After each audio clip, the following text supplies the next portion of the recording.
నమస్కారం ఫ్రెండ్స్. ఇవాళ మనము మన జీవితంలో మనకన్నా ముఖ్య అంశమైన పిల్లల గురించి స్పష్టంగా మాట్లాడుకుందాం. పిల్లల విషయం అనేసరికి మనకన్నా మన పిల్లల పరువు మనకు ముఖ్యం. మనకన్నా మన పిల్లల పరువు మనకు చాలా ముఖ్యం. అందుకోసమే తల్లిదండ్రులు పిల్లల ప్రవర్తన ఎలా ఉన్నా తమదైన శైలిలో వెనకేసుకు వస్తూ ఉంటారు. ప్రతి తల్లిదండ్రికి తమ పిల్లల తప్పులను, తమ పిల్లల ప్రవర్తనను వెనకేసుకురావడం ఒక ఇండివిజువల్ కళ. సందర్భాన్ని బట్టి, జనాలను బట్టి, అచీవ్మెంట్స్ బట్టి, డిజాస్టర్స్ బట్టి వెనకేసుకొస్తూ ఉంటారు. కొంతమందికి అవసరం ఉండి వెనకేసుకొస్తూ ఉంటారు. కొంతమంది పరువు కోసం వెనకేసుకొస్తూ ఉంటారు. అయితే ఒక విషయం ఉంది.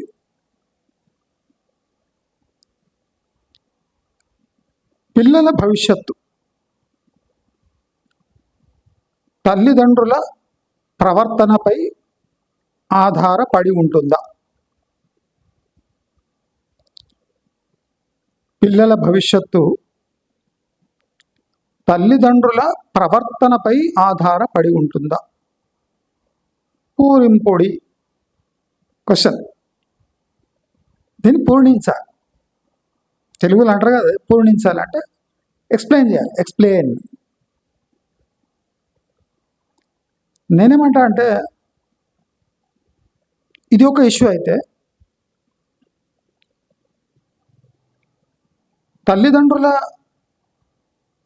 పరువు పిల్లల ప్రవర్తనపై ఆధారపడి ఉండదా? పూరింపొడి. తల్లిదండ్రుల పరువు పిల్లల ప్రవర్తన వల్ల ఉంటుందా, ఊడుతుందా? ఈ టాపిక్ డిస్కషన్ కావాలి కదా. పిల్లల భవిష్యత్తు తల్లిదండ్రుల ప్రవర్తనపై ఆధారపడి ఉంటుంది. నేను చిన్నగా ఉన్నప్పుడు ఎవరో నాకు చెప్పారు, పిల్లల భవిష్యత్తు తల్లిదండ్రుల ప్రవర్తనపై ఆధారపడి ఉంటుంది. ప్రవర్తనకు చాలా మీనింగ్స్ ఉన్నాయి. మనం ఎలా అర్థం చేసుకుంటే, మనం ఏ కాంటెక్స్లో ఉన్నామో, ఎవరి విషయం చెప్పారు అని మనం ఆలోచిస్తే ఆ వ్యక్తిని బట్టి, ఆ స్థలాన్ని బట్టి, ఆ మనిషిని బట్టి, ఆ సిచ్యువేషన్ బట్టి ప్రవర్తన అనే పదానికి డిఫరెంట్ మీనింగ్స్ ఉంటాయి. నేను ఎప్పుడో 10-12 ఏళ్ళు ఉన్నప్పుడు విన్న లైన్ ఇది. నాకు ఇంకా గుర్తుకుంది. 10-12 ఏళ్ళు అంటే నా జ్ఞాపక శక్తి పక్కన పెట్టండి, ఆ లైన్ బాగా గుర్తుండిపోయింది నాకు ఎంత కాన్ఫిడెన్స్ అంటే, మీరు ఇమాజిన్ చేయండి, నేను 10-12 సంవత్సరాలు ఉన్నప్పుడు, 12 సమ్ముంటా, 10-12 ఉంటా, ఈ లైన్ తప్పకుండా నేను పెద్దగైనాక ఈ లైన్ తప్పకుండా గుర్తుపెట్టుకొని దాన్ని పూర్ణిస్తా. ఆ కసి అంటే నా 40 years నేను వెయిట్ చేసిన. ఈ లైన్ని పూరించాలి. ఈ లైన్ని పూరించేలా నేను ప్రవర్తించాలి. పిల్లల భవిష్యత్తు తల్లిదండ్రుల ప్రవర్తనపై ఆధారపడి ఉంటుంది.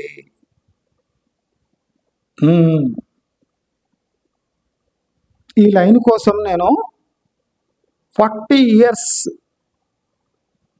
ఎన్నో ఆపర్చునిటీస్ వదులుకున్నా, ఎంతో మందిని వదులుకున్నా, ఎన్నో మనీ మేకింగ్ ఆపర్చునిటీస్ వదులుకున్నా, జస్ట్ ఒక లైన్ కోసం. ఆ లైన్ ఏమి మీరు కూడా ఇనుంటారు. పిల్లల భవిష్యత్తు తల్లిదండ్రుల ప్రవర్తనపై ఆధారపడి ఉంటుంది. ఎక్సలెంట్. 40 ఏళ్ళు వెయిట్ చేసిన. ఎవరిని పూర్ణించమని అడగలే, సమయం పూర్ణిస్తుంది. అయితే ఇప్పుడు అదే లైన్ నేను అందుకోసం చెప్పిన ఫస్ట్లో. మరి తల్లిదండ్రుల అంటే పరువు పిల్లల ప్రవర్తనపై ఆధారపడి ఉండదా? 40 years వెనక నేను అడుగుతున్నా. 40 years తర్వాత నేను అడుగుతున్నా. నేను చిన్నగా ఉన్నప్పుడేమో ఒక లైను, పిల్లల భవిష్యత్తు తల్లిదండ్రుల ప్రవర్తనపై ఆధారపడి ఉంటుంది. మరి తల్లిదండ్రుల భవిష్యత్తు పిల్లల ప్రవర్తనపై ఆధారపడి ఉండదా? పూరింపుడి పూరింపలేరు.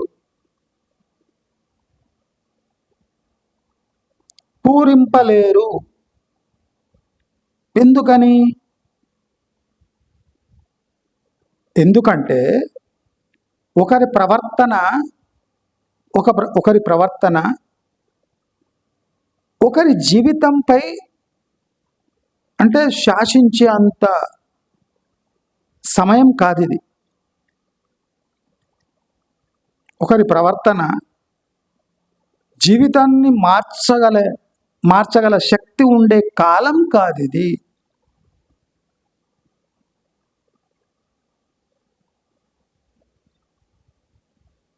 తండ్రి ఇచ్చిన మాట కోసం వనవాసాలు పోయే కాలం కాదిది.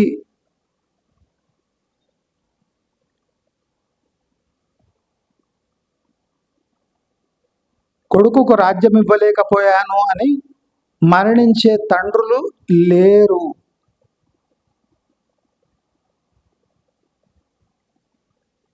ఇది కలియుగం.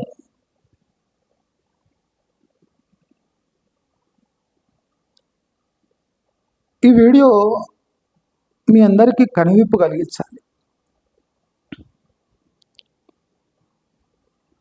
పిల్లల భవిష్యత్తు, ఈ పిల్లల భవిష్యత్తు కోసం తల్లిదండ్రులు తమ ఆత్మ బలిదానం ఇస్తూ ఉంటారు. ఏమది? తమ ఆత్మ బలిదానం. చాలా మంది లైఫ్ సాక్రిఫైస్ అనుకుంటాం. కాదండి, పిల్లల భవిష్యత్తు కోసం ఆత్మ బలిదానం. ఆత్మ is an internal thing which cannot be publicly revealed, nor it can be hidden. అక్కడ బయట చెప్పలేము, ఇక్కడ లోపల దాచుకోను లేము. జీవోత్సవాల తల్లిదండ్రులు తమ ఈ పిచ్చి కోరిక తీర్చుకోవడానికి తమ ఆత్మ బలిదానం ఇస్తూ ఉంటారు. అయితే ఈ ఆత్మ అంటే ఏమి? తల్లిదండ్రుల ఆత్మ అంటే ఏమి? ఈ ఆత్మ ఎన్ని నాళ్ళు ఉంటుంది?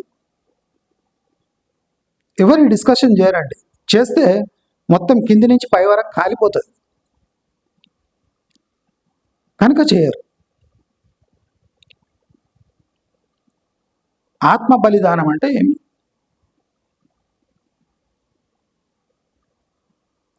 తినడం, తాగటం, తిరగటం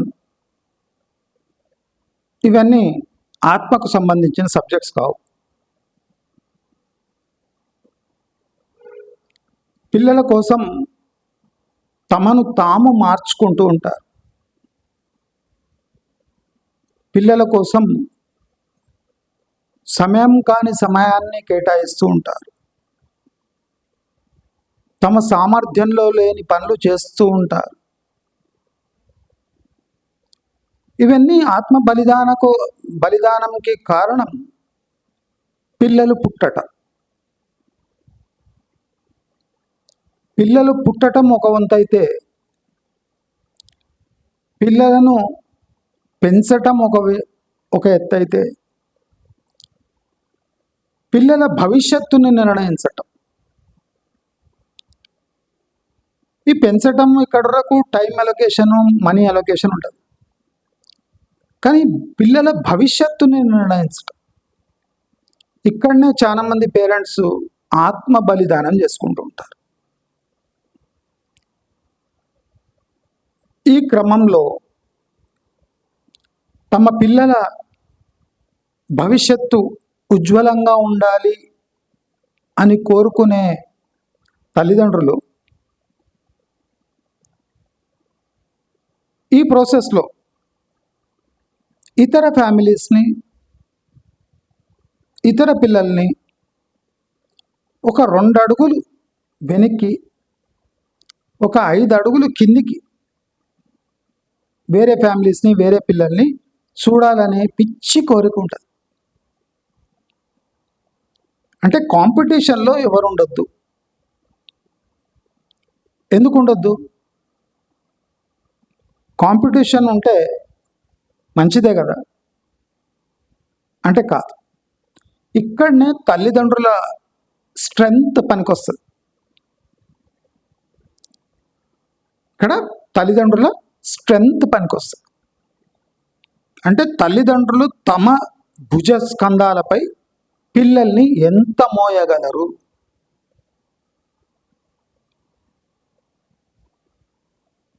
వేరే వాళ్ళ మొరాల్ని ఎంత దెబ్బతీయగలరు.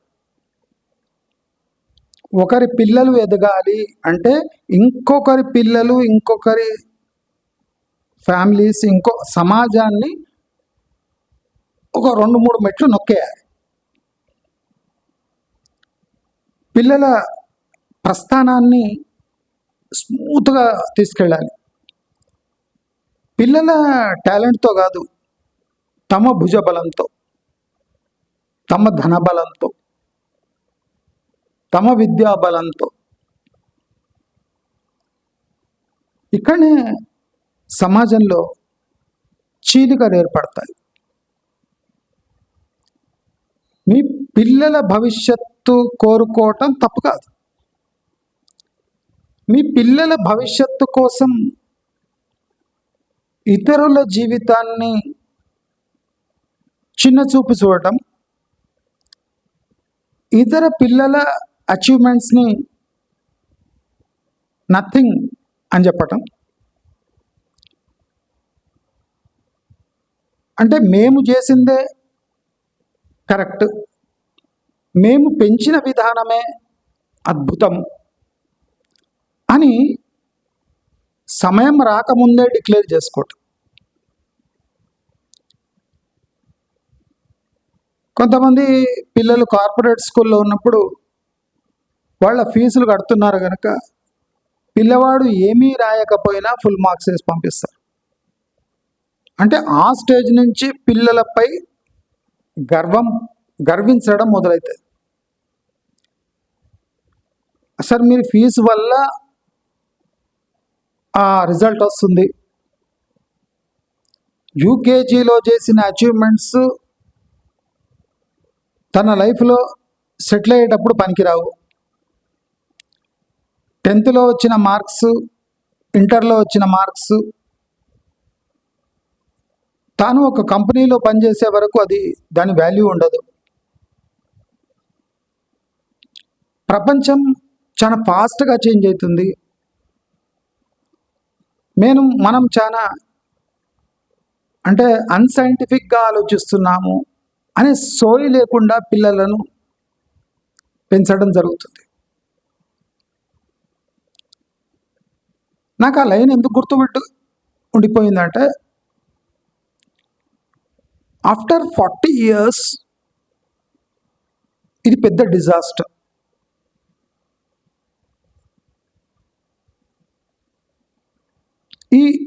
ఈ లైన్ వాడిన వారు ఈ లైన్లో 2 అక్షరాలు మళ్ళీ పలకాలి అంటే అనర్హత ఉంది వాళ్ళకి. ఇప్పుడు అర్హులు కాదు.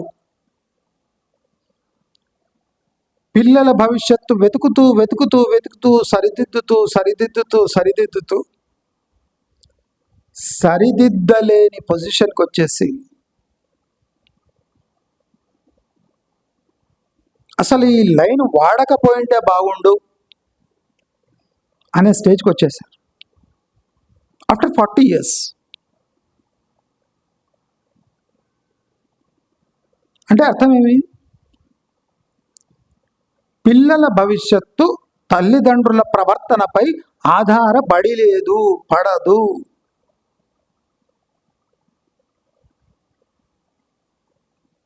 మీరు ఎంత సుకుమారంగా పెంచినా, ఎంత మంచి సంస్కృతిలో సమ్మేళనంతో మీ పిల్లల్ని పెంచినా,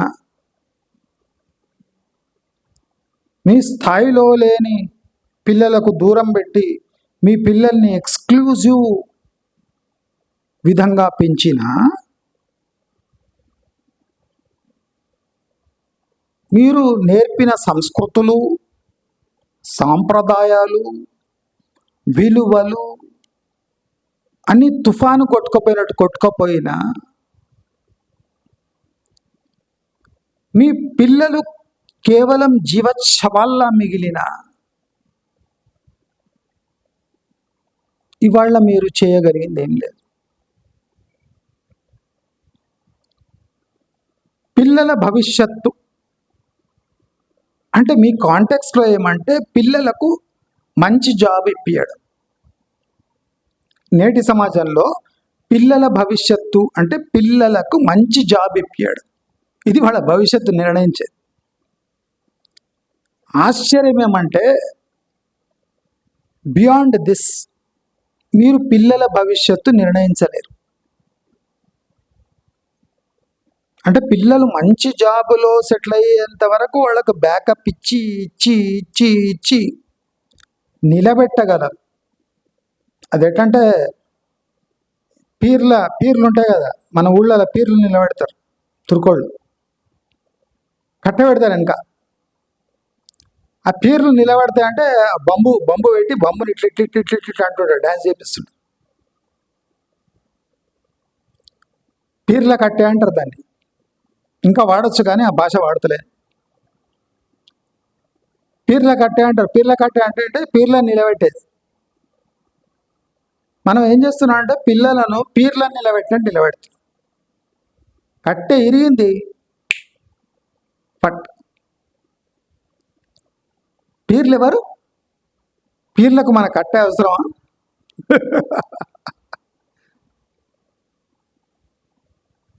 ఆశ్చర్యమవుతుంది.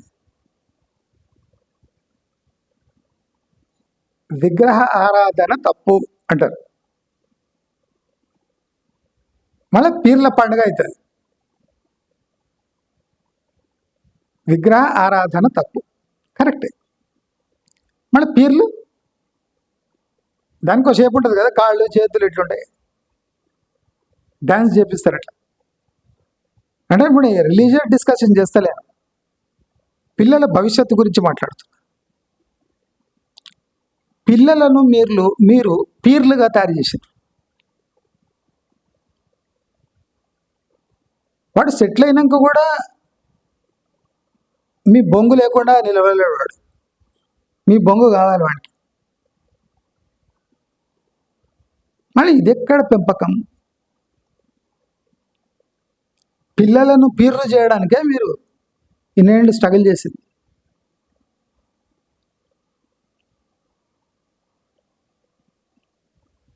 ఏదైనా పక్వానికి రావాలి, అప్పుడు కానీ తత్వం బోధపడదు. దానికి 40 ఏళ్ళు కూడా పట్టచ్చు. నేను ఇంత క్రూరంగా నవ్వుతున్నా అంటే దాన్ని 40 years వెయిట్ చేసిన. మీరు ఏదేదో అంటారు, నీ స్లోగా చెప్తావు, నువ్వు షార్ట్స్ చేయాలి. నాకు ఏ తొందర లేదు. 40 ఏళ్ళు వెయిట్ చేసినాను, ఒక్క మాట అనకుండా. ఇప్పుడు ఎంజాయ్ చేస్తాను.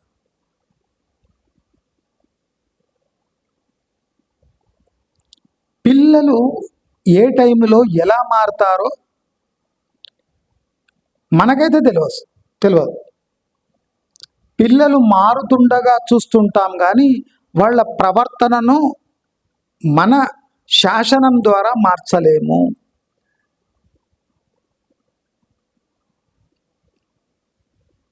పూర్వజన్మ సుకృతం అంటారు. ఒకసారి ఇది కరెక్ట్ అనిపిస్తుంది.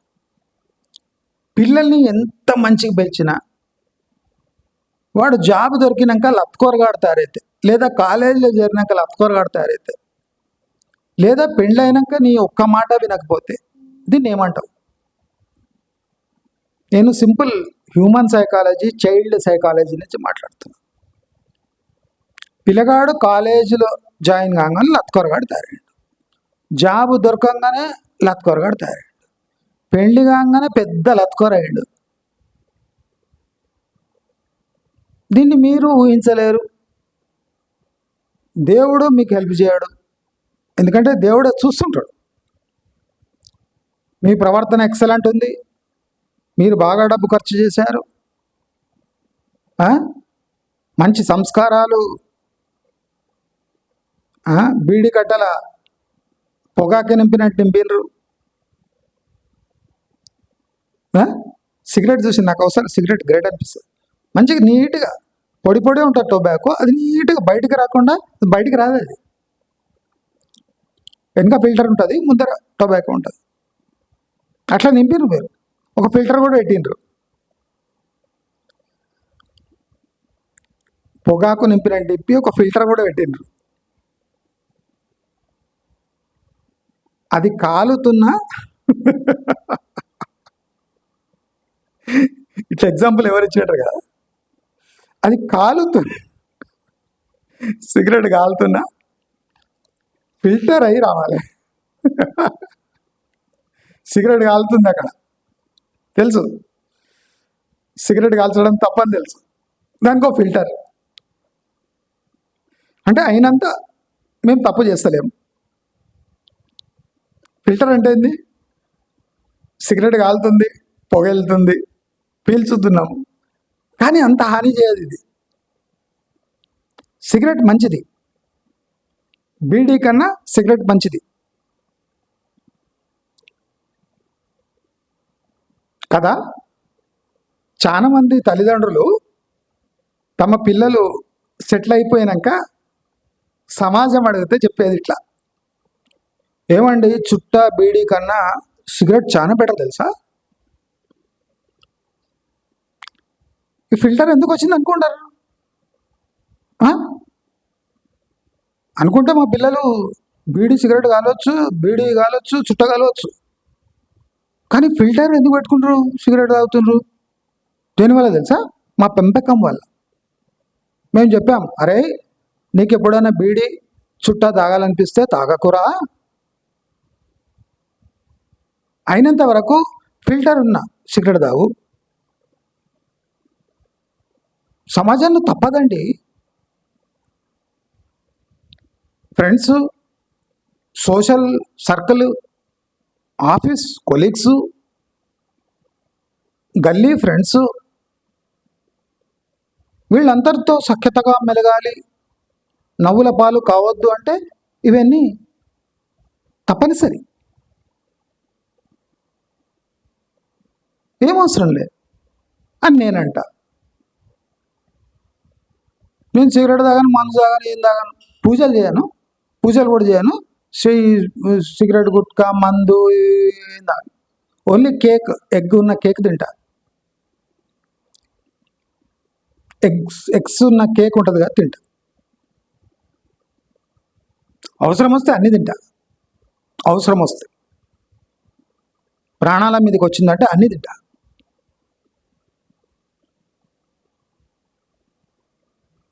ప్రాణం మీదకి వచ్చిందంటే ఇంకా మనం ఆప్షన్ లేదు అంటే మొత్తం ఏమంటే అది ఇస్తా, ఏం కాదు, మళ్ళా నార్మల్గా ఉంటా. నేను చేయను, అవన్నీ చేయను, కానీ ఆ కెపాసిటీ ఉంది.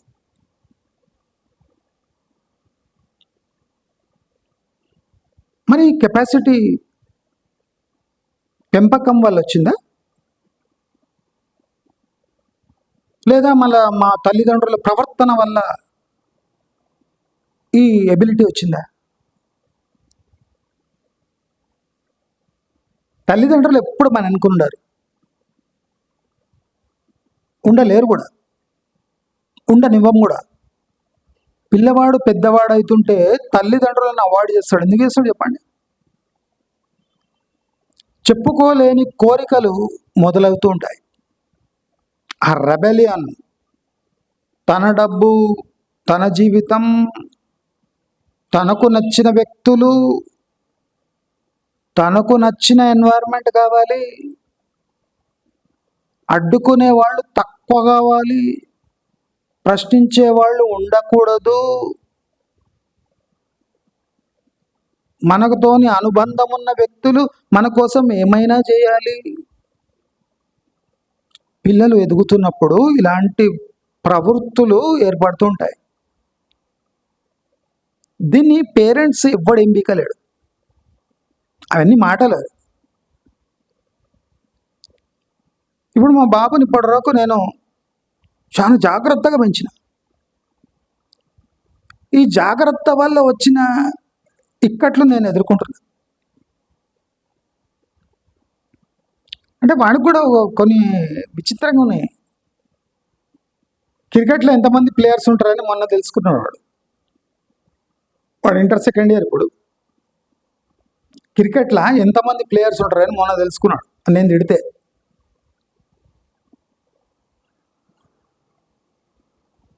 వాళ్ళెవడో కోట్లు సంపాదిస్తుంటే మనం ఎందుకు నాన్న ఈ మ్యాచ్ చూడాలి? మ్యాచ్ చూసినందుకు మనకు డబ్బులు ఇవ్వాలి, కానీ మనమే డబ్బులు పెట్టి మ్యాచ్ ఎందుకు చూడాలి? వాడెవడో కొడితే సిక్సర్ పోతే వానికి పైసలు వస్తాయి, కానీ మనకేం వస్తాయి అని కొన్ని బేసిక్ క్వశ్చన్స్ వేసాడు.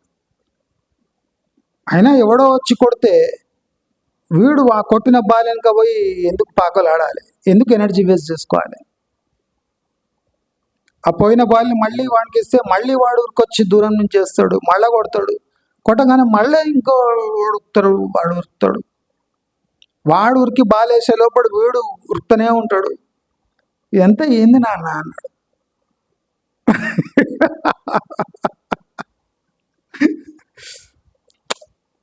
ఇది పెంచడం. వాడు క్రికెట్ ఆడలేకపోయాడు, హాకీ అంటే ఏం తెలియదు, ఆడలేదు వాడికి. ఇప్పుడు కూడా బాల్ వేస్తే క్యాచ్ పట్టలేడు. ఇది పెద్ద లాస్ అనుకుంటారా లైఫ్లో? ఏంగా టైం సేవ్ అవుతుంది. ఇప్పుడు నేను కూడా మస్తు మ్యాచ్లు ఆడిన. ఎవడో కొడితే బాల్ కొడితే గోడలు దుంకి తీసుకొని వచ్చిన, మోర్లో పడితే మోర్లో తీసుకుపోయి కడిగి మళ్ళీ బౌలింగ్ వేసిన. బాల్తో కొడితే ఇక్కడ కింద తాకింది ఎన్నిసార్లు, చేతికి తాకితే చేతులు బొబ్బలు వచ్చినాయి,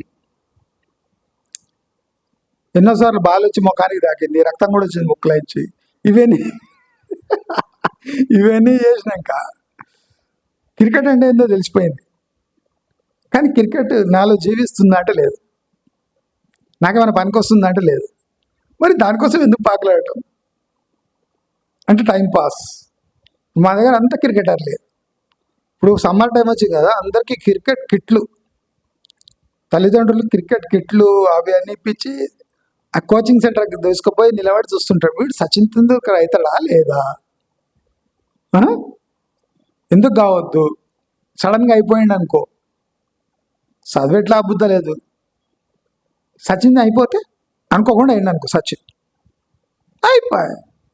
అట్లా వేలాది మంది సమ్మర్లో కోచింగ్ పంపిస్తున్నారు. Cricket coaching, tennis coaching. కొంపదీసి సానియా మిర్జా అవుతుంది ఏంది? నేను ఎప్పుడు అట్లా అనుకోలేదు. వాడిని క్రికెట్ ఎందుకు ఆడతాడు అడగలే.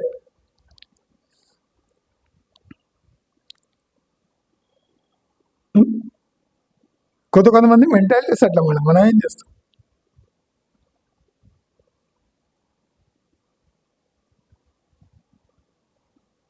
బాల్ ని వేస్తావు, కొట్టలేకపోతే వాడు ఎక్కడ ఇంకా వికెట్ కీపర్ ఉంటాడంట, వాడు ఏరక రావాలి బాల్ని. ఇదేంది నాన్న, ఇదేం గేమ్ ఆట అంటే అనవసరంగా ఎనర్జీ వేస్ట్ చేసి వాడి మాటలు వింటుంటే నవ్వొస్తుంది. ఏడవాళ్ళ నవ్వాలన, నా పెంపకాల్లో తేడా ఉంది. వాడిని ఆడమని చెప్పొద్దా ఏదైనా ఆట? వాడు ఏదో మామూలు ఇట్లా కంప్యూటర్లో ఇట్లా ఏమన్నా గేమ్స్ ఆడాడు, ఏదో చూస్తుంటాడు. చేపల పెంపకం అంటాడు, అక్వేరియం మెయింటైన్ చేస్తాడు. వాడి టేస్ట్ వేరే ఉన్నాయి. డ్రాయింగ్ వేస్తుండే, ముందు పెయింటింగ్ అట్లా వేస్తుండే, తర్వాత ఫిష్ అంటాడు, ప్లాంట్స్ చేస్తాడు, తెలుసుకుంటున్నాడు జనరల్ నాలెడ్జ్. కానీ క్రికెట్ ఫిజికల్ గేమ్స్ ఏం ఆడాడు. అంటే వాళ్ళ రోజు చూస్తే నవ్వుతారు వాడన్నా. వానికి సైకిల్ నేనే 7th క్లాస్లో నేర్చుకున్న సైకిల్. మళ్ళీ వానికి 7th క్లాస్లో వానికి సైకిల్ నేర్పించిన. 7th క్లాస్ వరకు నాకు సైకిల్ కూడా రాదు. అరే మంచిగా ఉండదురా సైకిల్ నేర్చుకోవాలని 7th క్లాస్లో సైకిల్ నేర్పించిన. సెకండ్ హ్యాండ్ సైకిల్ నేను చార్మినార్ తీసుకొని వచ్చి నేర్పించిన. వానికి ఫేక్ మోటివేషన్ ఇచ్చిన, సైకిల్ రాకపోతే ఎట్లా రా లైఫ్లో అని. నేనే 7th క్లాస్లో దొక్కిన, మళ్ళీ దొక్కలే. నాకు వచ్చు సైకిల్ కొద్దిగా వచ్చు, నేను దొక్కలే అయినాక. కానీ వానికి ఫేక్ మోటివేషన్ ఇచ్చిన. చూసినరా అందరు ఎట్లా పోతుంటారు బైక్లలో, నువ్వు కూడా సైకిల్ లేకపోతే ఎట్లా రా అని కష్టపడి సైకిల్ నేర్పించిన. వానికి సైకిల్ వస్తుంది, అది పెద్ద అచీవ్మెంట్. నేను మిఠాయి వంచిన సైకిల్ వచ్చిన రోజు. దీంతో పిల్లల భవిష్యత్తులో తేడా వస్తుందా? నేను మన కాలేజ్ దగ్గర పోయి కూడా, వాళ్ళ దగ్గర అంతా మంచి మంచి పిల్లలు ఉన్నారు. వాడు బైక్ వేసుకొని ఇట్లా ఫ్రంట్ టైర్ లేపుతుంటాడు. వాళ్ళ కాలేజీలో వాళ్ళ కొలీగ్స్ వాళ్ళ ఫ్రెండ్ బైక్ తెచ్చుకొని, మీరు ఇమాజిన్ చేయండి, ఆ రద్దీ రోడ్లలో వాడు ఇట్లా లేపుకుంటా ఇట్లా కూడా పోతుంటాడు. అమ్మాయిలు కనిపిస్తే ఇట్లా చూసుకుంటూ పోతుంటాడు. నేను అదే అంటే, చూసినా నీ కొలీగ్స్ చూసినా అమ్మాయిని ఎట్లా చూస్తున్నాడు, అమ్మాయి కనిపించగానే ఫ్రంట్ బైక్ ఇట్లా లేపిండు చూసినావా? ఏమో నాన్న వాళ్ళ పిచ్చి వాళ్లకు. అమ్మాయి వాడిని చూసి నవ్వుతుంది, పిచ్చోడు అనుకుంటుంది అంటాడు. లేదు నన్ను, నాకు కూడా ఒక బైక్ ఇప్పి అంటాడు. నేను కూడా ఇట్లా తిరుగుతా, నేను పోతాను. ఏమో అవసరం ఆ బైక్ కొన్న వారే. మళ్ళీ దాని పెట్రోలు, వాడు బయట పోతే ట్రాఫిక్ వాడు చాలానే ఇస్తాడు. ఆ కొనుక్కున్న ఖర్చు 5-6 ఏళ్ళు అయితే చాలానే అయిపోతుంది ఆ ఖర్చు. వద్దు ఆర్టీసీ బస్సులో వద్దు అయిపోయాడు. అంటే ఇది ఏదో పూర్వజన్మ సుకృతం, ఇది మనం పెంచిన విధానం కాదు. ఇప్పుడు నాకు క్రికెట్ చాలా ఇష్టం. టోర్నమెంట్లు అట్లా ఎక్కడ చిన్న ఉంటాయి, అవి పోయి ఆడినా. షటిల్ ఆడినా, టేబుల్ టెన్నిస్ ఆడినా, నాకు చాలా ఇంట్రెస్ట్ ఇవన్నీ. వీనికి ఒక్క విద్య కూడా రాదు, ఒక్క ఆట రాదు. నాకు నవ్వొస్తుంటుంది, ఏం చేయాలి అర్థం కాదు. ఇప్పుడు నేర్చుకోమంటే టైం అయిపోయి ఇప్పుడేం నేర్చుకుంటాం, రేపు ఒక 5-6 years అయితే జాబ్లో జాయిన్ అయినాక చూస్తా కానీ అంట. జాబ్లో జాయిన్ అయినాక నువ్వు క్రికెట్ నేర్చుకుంటే 2 రోజులు అయితే నీకే పిల్లలు పుడతారు, వాడే క్రికెట్ ఆడతాడు, వాడు ఆడాడు. ఏం కథ ఇది? జాబ్లో జాయిన్ అయినాక క్రికెట్ నేర్చుకుంటాడు. అంటే పిల్లల భవిష్యత్తు మనపై పడదు. అది ఏ పని కాదు. అది ఎవరో ఏదో తుప్పుల స్టేట్మెంట్ ఇచ్చింది ఒకటి.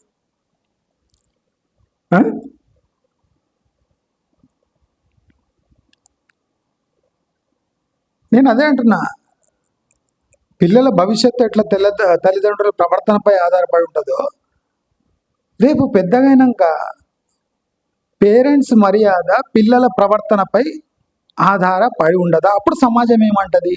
ఆ చింత పేరెంట్స్కి ఎందుకు లేదు? పేరెంట్స్ ఏమైనా చేయగలరా? చేయలేరు. అంటే చిన్నప్పటి నుంచి పిల్లల్ని పద్ధతిగా పెంచుతున్నాం, పద్ధతిగా పెంచుతున్నాం, పద్ధతిగా పెంచుతున్నాం.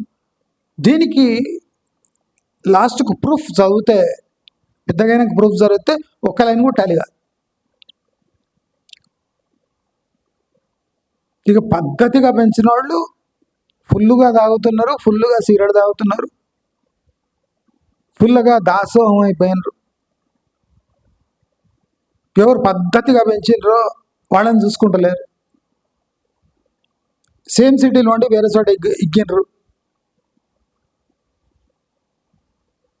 కానీ వాళ్ళు వాళ్ళ పిల్లల భవిష్యత్తు కోసం తాపత్రయపడుతున్నారు. అంటే తల్లిదండ్రులకు పుట్టిన పిల్లలు వాళ్ళ పిల్లల కోసం మళ్ళీ సేమ్. పిల్లల భవిష్యత్తు తల్లిదండ్రుల ప్రవర్తనపై ఆధారపడి ఉంటుంది. ఇప్పుడు దొరికారు. ఏమన్నారు? పిల్లల భవిష్యత్తు తల్లిదండ్రుల ప్రవర్తనపై ఆధారపడి ఉంటుంది. మీరు మంచి సంస్కారంతో పిల్లల్ని పెంచారు.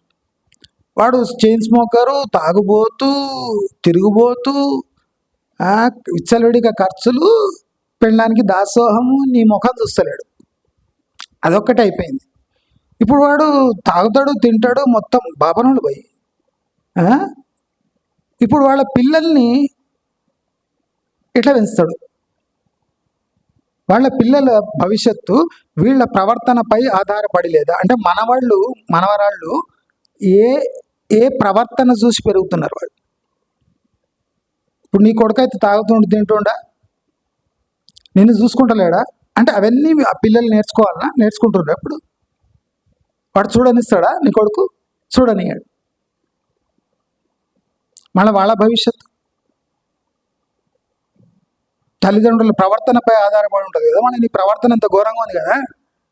నీ తల్లిదండ్రుని ఇసిరి తన్నినావు కదా, చైన్ స్మోకర్ కదా, నువ్వు మందు మాంసాలు తింటున్నావు కదా, సంస్కృతికి తిరోధకాలు ఇచ్చినావు కదా, డబ్బు ఒక్కటి సంపాదించినావు కదా, డబ్బున్నా ఎవరిని సరిగా చూసుకుంటలేవు కదా. మరి ఈ ప్రవర్తన పిల్లల భవిష్యత్తుపై ఎలా ఎఫెక్ట్ చేస్తావంట అంటే, లేదండి ఇవాళ రేపు పిల్లలు ఏం పట్టించుకుంటలేరు. పిల్లలు తలదించుకొని కాలేజీ పోతారు, తలదించుకొని కాలేజీ నుంచి వస్తారు.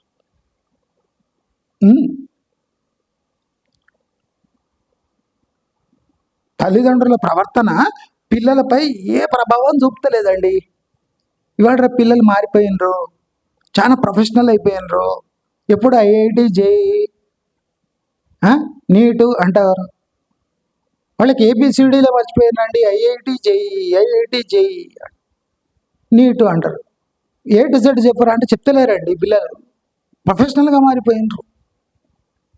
పిల్లలు పుట్టగానే నీట్ అంటాడు, వాడిని బైపీసీ చదివిస్తాడు. వాడు పుట్టగానే ఎంపీసీ అంటాడు, వాడు ఎంసెట్ అంటాడు, వాడు ఐఐటి అంటాడు. పుట్టగానే వాడిని అక్కడ పంపిస్తాడు. ప్రొఫెషనల్గా మారిపోయారండి పిల్లలు. వాళ్ళ తండ్రి ఏం చేసినా పట్టించుకోరండి పిల్లలు.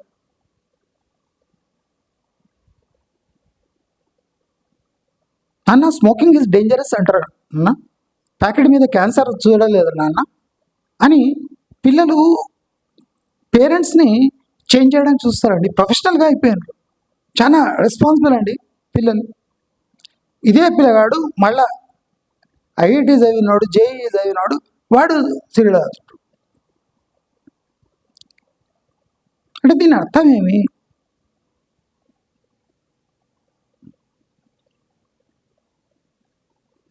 మీ జీవితానికి, మీ పెంపకానికి ఈ సమాజంలో విలువ లేదు. మీరు ఆధ్యాత్మికంగా ఉన్న ఆయన ఆధ్యాత్మికత టోటల్లీ డిఫరెంట్ ఉంటుంది. మీరు టెన్షన్ తీసుకోకండి. నేను ఆ అమ్మాయిని ఆటోలో పంపించి ఆటోలో తెప్పిస్తున్నా, నువ్వు ఆటోలో పంపిస్తున్నావు అంతే. అక్కడ దిగుతుంది, దిగినాక ఏమేమి చేయాలో చేస్తుంది, చేసి మళ్ళీ ఆటోలో తలదించుకొని వచ్చి ఇంటి దగ్గర దిగుతుంది. నీ పెంపకం ఎట్లుందంటే నువ్వు ఆటోలో పంపిస్తావు, పోయి సేఫ్గా తెలిసిన డ్రైవర్తో పెట్టి పంపిస్తావు. కాలేజీలో దిగినాక క్లాస్ రూమ్లో పోయి డ్రైవర్ కూర్చోడు కదా, ఆటో డ్రైవర్ సాయంత్రం వస్తాడు, ఆటోలో కూర్చోబెట్టుకొని తీసుకొని వస్తాడు. నువ్వు చూస్తున్నదండి పోయేది వచ్చేది, మధ్యలో నీ పెంపకము ఎంత ఘనంగా ఉందంటే అక్కడ నీవు ఒక క్షణం కూడా నీవు గుర్తుకొస్తలేవు. నీ పెంపకము కట్టుబాట్లుగా మారిపోయింది. నీ పెంపకము కట్టుబాట్లుగా మారిపోయింది. పేరెంట్స్ అందరూ గమనించాలి, నీ పెంపకము ఒక కట్టుబాటుగా మారకూడదు. పిల్లవాడిని ఆలోచింపజేయడానికి సహాయపడాలి. పిల్లవాడు ఆలోచించాలి, ఇది కరెక్టా రాంగా, నేను ట్రెండ్తో పోతా, నా ఫ్రెండ్స్తో పోతా, ఇవాళ రేపు ట్రెండ్ ఇదే, బార్లో కూర్చోకుంటే పని కావు, బార్లో కూర్చుంటేనే మర్యాద ఉంది, ఫ్రెండ్స్తో పాటు సుట్టా కొట్టకుంటే మనకు జోక్స్ చేస్తారు మన మీద.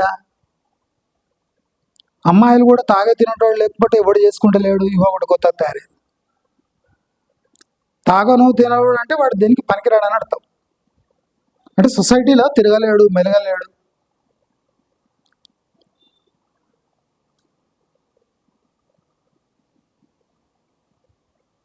మన కొలీగ్స్ బ్రాహ్మిన్స్ ఉంటారు కదండి.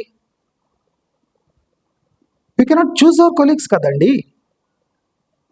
Even we cannot choose our friends అండి. బ్రాహ్మిన్ ఫ్రెండ్స్ దొరకాలంటే ఎలా, బ్రాహ్మిన్స్ కొలీగ్స్ దొరకాలంటే ఎట్లా? అది ఎవడంటలేడు. బ్రాహ్మిన్స్ కూడా అందరు తాగుతున్నాడు తింటున్నారు, కొలీగ్స్ కూడా తాగుతున్నాడు తింటున్నారు. వాళ్ళు బ్రాహ్మిన్స్ ఎందుకైతే లేరు, నా ప్రశ్న అది. బ్రాహ్మిన్స్ అన్ని పనులు చేస్తున్నారు కదా, అన్ని పనులు చేసేవాళ్ళు బ్రాహ్మిన్స్ ఎందుకైతే లేరు?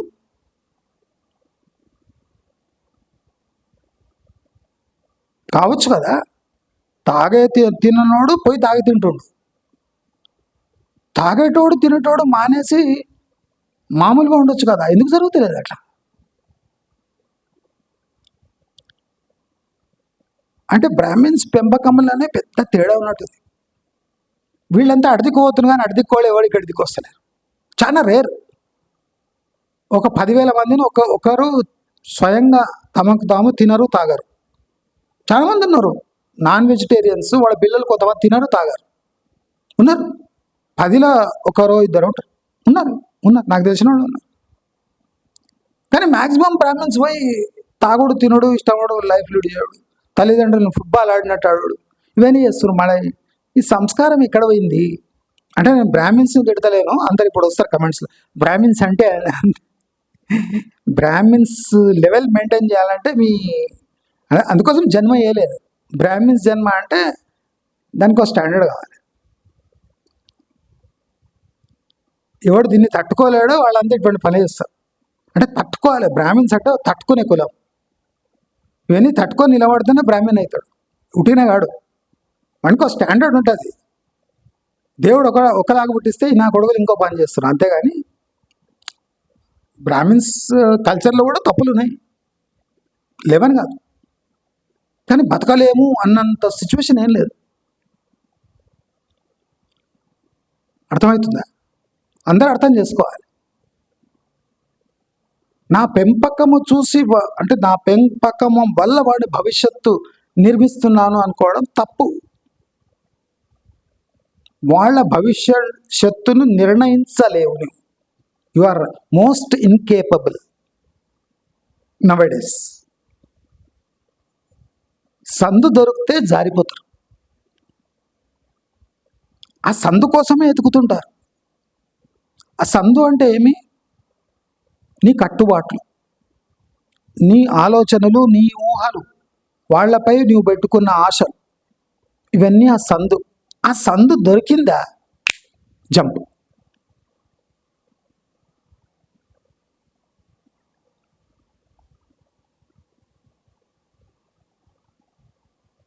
నేను అందుకోసం ఒకసారి జోకేస్తా. మా అమ్మ సిగరెట్ తాగదు, మందు తాగదు, బయట పార్టీలకు దేనికి పోరు, అందుకోసం నాకు అలవాటు రాలేదేమో కదా. మా అమ్మ సిగరెట్ తాగదు, మందు తాగదు, పార్టీ గీటీలకు పోదు, కిటీ పార్టీస్ అక్కడెక్కడ పోదు, పైసలు ఖర్చు చేయొద్దు, జన్మంతా కష్టపడుకుంటూనే మమ్మల్ని పెంచింది కనుకనే మాకు అలవాటు రాలేదేమో. వాళ్ళ దగ్గర కూడా అదే జరిగింది. ఎవరు తాగారు తినరు, కష్టపడి స్ట్రిక్ట్గా వేరే పిల్లల గాలి కూడా దాకకుండా పెంచి అద్భుతమైన కెరియర్ వాళ్ళ కోసం సృష్టించి చప్పట్లు కొట్టించి చప్పట్లు కొట్టి పిల్లల కోసం చప్పట్లు కొట్టించిండ్రు వేరే వాళ్ళతో కూడా. అదే కొట్టాడరా మా పిల్లల కోసం, కొట్టాడరా మీరు, కొట్టించి లాస్ట్కి కొట్టించుకుంటారు. ఇప్పుడు నోరు తెరవాలంటే ఎట్లా తెరవాలి, స్టేట్మెంట్ ఇవ్వాలంటే ఎట్లా ఇవ్వాలి, ఏమని చెప్పుకోవాలి ఈ విధవాలను.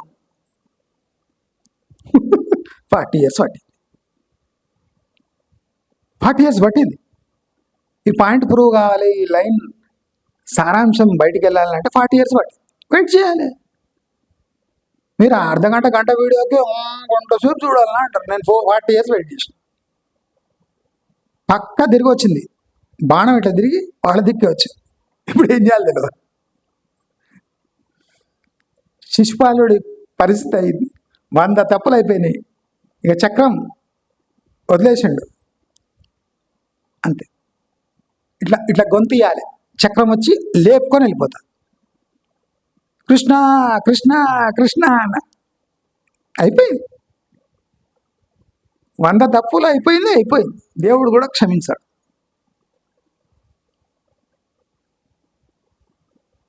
కర్మఫలము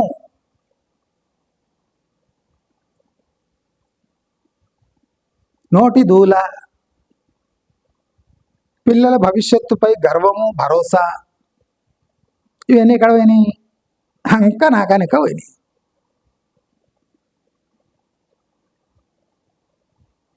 ఇప్పుడు మా పిల్లగాడు కూడా ఇప్పుడు నెక్స్ట్ జాబ్ జాయిన్ అయినాక నా మాటలు వింటాడని గ్యారంటీ ఇస్తాడు. ఈయను నేను చెప్పుకోను. వాడికి ఏదో ఇట్లా వచ్చినాయి, మొన్న చెప్పినా కదా 98.5 ఇట్లా వచ్చినాయి అంటే అందరు ముందరి నుంచే చెప్తారు, నాన్న అవే వస్తాయి, అవే రాస్తాము, 98.5 వస్తాయి అంతే, అది పెద్ద గ్రేట్ ఏం కాదని. అవును మరి నిజమే. మా టైంలో 70-80 దాటకుండే, % దాటకుండే. మళ్ళీ ఇప్పుడు అందరికి 98-95 ఇట్లా వస్తున్నాయి రా అని అడిగితే వాడు చెప్పి, అది పెద్ద కథ కాదు నాన్న, ఎవడని తెచ్చుకోవచ్చు అని. నేనేం డబ్బా కొట్టుకోను. వాడే చెప్పిండు ఈజీ తెచ్చుకోవచ్చు నాన్న, అది పెద్ద పని కాదు, మీ టైంలో నిజమే కష్టమే, ఈ టైంలో చాలా ఈజీ ఉందాడు. అది నేను చెప్పకుండా మా బాబు 98.5 తెచ్చుకున్నాడని చెప్పవచ్చు నేను కూడా. అది తొక్కాలని మా బాబే చెప్పాడు. చెప్పిందే చెప్తారా, అవే పోయి రాసి రావాలి, దాంట్లో నుంచి ఏదో ఒకటి వస్తుంది, దాని నుంచి 98-95 వస్తున్నాయి నాన్న అని. మనం ఎట్లా పెంచుతామో అట్లా కొన్ని రోజుల వరకు పిల్లల్లో ఆ వాల్యూస్ ఉంచవచ్చు. కానీ సొసైటీలో ఎక్స్పోజర్ వచ్చిన తర్వాత పిల్లల్ని మనం కంట్రోల్ చేయలేము. వానికి ఆ కొత్త విషయం నచ్చదా అనేది వాని మానసిక శారీరక సొసైటీలో అప్పుడున్న స్టేట్ నుంచే ఆ ట్రాన్స్ఫర్మేషన్ వస్తుంది. ఆ ట్రాన్స్ఫర్మేషన్ రావద్దు అంటే నీ పునాదులు ఎంత గట్టిగా ఉండాలంటే, నీ పునాది అంటే ఏం తెలుసా? నేను చెప్తా ఇప్పుడు. బహుశా నన్ను వినేటోళ్ళు జాగ్రత్తగా వినండి. పునాది అంటే ఏం చెప్తా. పునాది అంటే చిన్నప్పటి నుంచి పిల్లవాడికి రైట్ రాంగు అని బల్లగుద్ది చెప్పాలి. రైటుని నీ ఇష్టం వచ్చినప్పుడు రాంగ్ చేసుకొని, రాంగ్ని నీ ఇష్టం వచ్చినప్పుడు రైట్ చేసుకుంటే రైట్ రాంగు కాదు, రాంగ్ రైట్ కాదు. తప్పే. తప్పుకు తోకలు ఉండవు నాన్న. నీవు తోకలు పెట్టుకోవాలంటే పెట్టుకో, కానీ తప్పుకు నిజానికి తోకలు ఉండవు. తప్పు నిజము, ధర్మము అధర్మము. ఇవాళ రేపు అధర్మమే ట్రెండింగ్లా ఉంది, నీ ఇష్టం. ధర్మం పనికొస్తలేదు, నిజమే అది. ధర్మం పనికొస్తలేదు, నిజం. నేను అధర్మ మార్గంలో పోదలుచుకున్నా పో, దానికి తోకలు ఉండవు. అధర్మం అధర్మం, ధర్మం ధర్మం, నిజం నిజం, అబద్ధం అబద్ధం. దీని తూకం ఫౌండేషన్లో మీరు నేర్పిస్తే దీని వాల్యూ సిస్టమ్ అంటారా. వాల్యూ సిస్టమ్ అంటే నువ్వు కీ ఇచ్చి విడిచిపెట్టడం కాదు. తూకం ఎట్లా వేయాలి, తూకం వేసినా లాభం రాకపోతే ఏం చేయాలి, టెంపరీగా ఎలా జీవించాలి, పర్మనెంట్గా ఎలా జీవించాలి,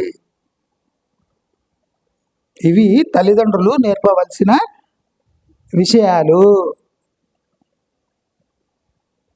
ఎవరి ప్రవర్తన ఎవరి భవిష్యత్తుని నిర్ణయించలేదు. మీ అలవాట్లు వాళ్లకు సంక్రమించవు. తల్లిదండ్రులు యాక్టింగ్ చేస్తారు, బాగా సంస్కారం ఉన్నట్టు, బాగా పద్ధతిగా ఉన్నట్టు. బయట పోతే లంగాలే ఉంటారు, ఇంటికి రాగానే సంస్కారవంతులు అయిపోతారు. ఇవి మీ పిల్లలకు ట్రాన్స్ఫర్ కావు. మీ డ్రామాలు పిల్లలకు ట్రాన్స్ఫర్ కావు. మీ డ్రామాలు, ఎందుకంటే మీ దాంట్లో కూడా ఆ నిజాయితీ లేదు. మీ దాంట్లో ఎప్పుడు ఆ నిజాయితీ ఉంటుందో అయినా పిల్లలు పాడైపోతారో అప్పుడు మీ తప్పు కాదు.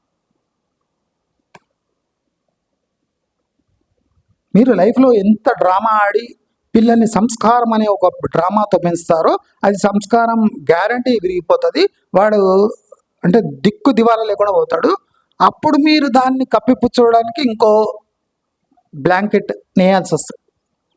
పొగొస్తుంటుంది, లైఫ్ అంతా ఎఫర్ట్ పోయి ఉంటుంది, పొగలు వస్తుంటాయి. ఏం చేయాలి, బ్లాంకెట్ తీసుకోవాలి, దాని మీద వేయాలి. ఏం లేదండి, అది మనం ఎంత గట్టిగా ఉన్న సమాజం అండి. ఈ రాగం లాస్ట్కు వినిపించొద్దు అంటే పిల్లలకు కరెక్ట్ రాంగ్ అనేది ఒక మనం 2 2 2 4 ఇట్లా నేర్పిస్తాం, అట్లా నేర్పించి విడిచిపెట్టేయాలి. భవిష్యత్తు వాళ్ళు మాత్రమే నిర్ణయించుకుంటారు, అది చెడో మంచి. అందుకోసం పిల్లలు చిన్నగా ఉన్నప్పుడు స్టేట్మెంట్లు ఇవ్వకండి. పిల్లలు చిన్నగా ఉన్నప్పుడు స్టేట్మెంట్లు ఇవ్వద్దండి. పెద్దగా అయినాక దాంట్లో ఒక్క ఆల్ఫాబెట్ కూడా టాలీ కాదు. కాబట్టి నేను చెప్పదలుచుకున్నది ఏమంటే పిల్లల భవిష్యత్తు తల్లిదండ్రుల ప్రవర్తనపై కాకుండా తల్లిదండ్రుల పరువు, పిల్లల అలవాట్లు, పిల్లల భవిష్యత్తు, పిల్లల వాళ్ళ అంటే సంస్కారాలు లాస్ట్కు అంటే మనం చూసేటప్పుడు వాళ్ళ దగ్గర ఏముంటాయో దానివల్ల ఈ పేరెంట్స్ యొక్క పరువు నిలబడతారు. ఫస్ట్ది ఎంత ముఖ్యమో రెండోది కూడా జీవిత చరమాంకంలో పేరెంట్స్ యొక్క పరువు నిలబడటము వాళ్ళ జీవితంలో ఒక పెద్ద టార్గెట్. ఆ టార్గెట్ గిన అచీవ్ కాలేదంటే మీరు ఫస్ట్ నుంచి చెప్పిన సూక్తులన్నీ శూన్యంగా మారిపోతాయి అని ప్రతి తల్లిదండ్రులకి తెలియజేస్తూ నమస్కారం.